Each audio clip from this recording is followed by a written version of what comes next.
Veerakumara internet గాథ కనరా కన్నుల ముందర జరిగే మాయజాలమంతా తరిగిడ జుంతరిథ. అసలు ఈ ప్రపంచంలో ఏం జరుగుతుందయ్యా అంటే పావురాలతో కబురు పంపే కాలం దాటిపోయే, ఉత్తరాలతో వర్తమానాల రోజు చెల్లిపోయే,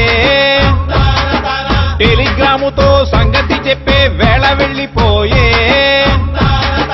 ఎస్టీడీ బూతులు కాయిను బాక్సులు కనుమరుగైపోయే తరిగిడ జుంతరిథ. ఇలాగైతే అలాగా మనిషికి మనిషికి సంబంధాలు తెగిపోవా, మనసుకి మనసుకి మధ్య దూరం పెరిగిపోదా? ఆ ముచ్చటా చెప్తాను వినవయ్యా.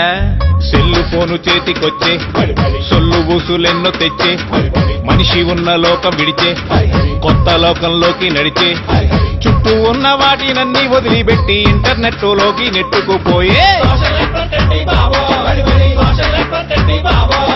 ఫేస్బుక్ అంటారు, ట్విట్టర్ అంటారు, వాట్సాప్ అంటారు, BBM అంటారు, డ్రాబాక్స్ అంటారు, జిద్దు అంటారు, స్కైపులు అంటారు, వైబరు అంటారు, బాతు రూముల్లో, బెడ్ రూముల్లో, ఆఫీసు రూముల్లో, క్లాసు రూముల్లో SMS ఫ్లర్టింగ్, పగలు రాత్రి చాటింగ్, సోషల్ నెట్వర్క్ బాబో, సోషల్ నెట్వర్క్ బాబో. ఇదంతా ఎక్కువ బాగానే ఉందయా, వీటన్నిటి వల్ల ఉపయోగం ఏమిటో ముందు అది చెప్పు. యాపిల్ అంటే తినే పండేమి కాదు, అర చేతిలోనే చేస్తాది జాదో.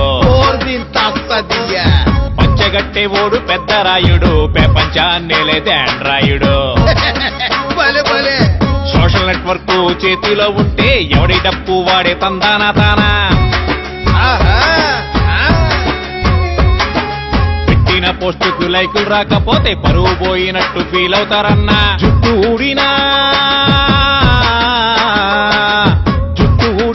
జబ్బు చేసిన google.com కొడుతున్నారన్నా.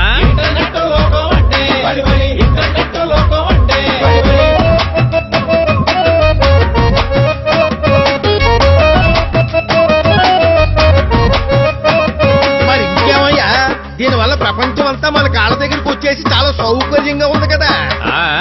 సౌకర్యంతో పాటు కుసింత కామెడీ కూడా ఉందయ్యా. చావు కబురైనా సినిమా కబురైనా పోటీలు పడుతూ అప్డేటులన్నా, ఎప్పుడు సినిమా రివ్యూలునా, వంటగదిలో చేసే ముచ్చట్లు అన్ని పోస్టులు పెట్టి చంపుతారన్నా. కాఫీలు పెట్టడం, ఉప్మాలు చేయడం లాంటివా? వెబ్ సైటుల్లో గాసిప్పు చూసి పనులు మానేసి పంచాయతీలన్నా. పెళ్లిళ్ళు అయినా పెటాకులైనా ఆనులైనులోనే అవుతున్నాయన్నా. మరి సంసారం దూరమున్నోళ్ళు దగ్గరవుతున్నారు, దగ్గరున్నోళ్ళు దూరం అవుతున్నారు.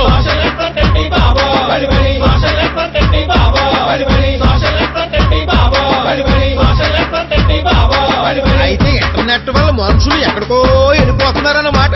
అదే కదయ్యా, ఎక్కడికి వెళ్తున్నారో తెలియక పాపం ఎటో వెళ్ళిపోతున్నారు.